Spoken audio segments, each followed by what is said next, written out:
আসসালামু আলাইকুম ভাই। 8 বছর এসে আইসি বলছেন বিদেশ। 2016 সালে আইসি, 3বার বাইজানের করছি যাওয়ানের লাগিয়া। যখনই যাওয়ানের লেগে করছি তখনই বাইতে না করে যাওয়ানের লাগিয়া বুঝছেন। এইবার টিকিট কাটছি, এই যে দেখেন টিকিট বাইজানের লেগে টিকিট কাটছি।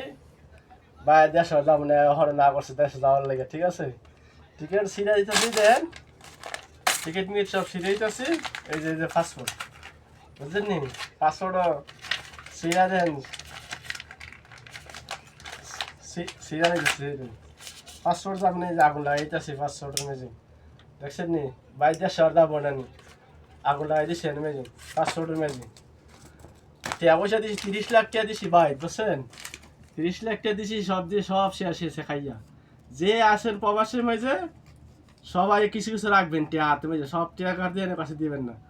দিলে সবাই শেষে দেবেন আমার মতন, সবাই এই যাবেন। আর আমার মেসেজটা সবার কাছে পৌঁছাই দিবেন, সবাই শেয়ার করে দিবেন, জানি এমন কষ্ট প্রবাসী জানি কেউ না হয়, প্রবাসের মতো দুঃখ জানি কেউ না হয়, বুঝছেন। সবাই শেয়ার করে দিবেন, লাইক করে দিবেন, যেন সবাই বোঝে এই কষ্টটা। ঠিক আছে, আল্লাহ হাফেজ।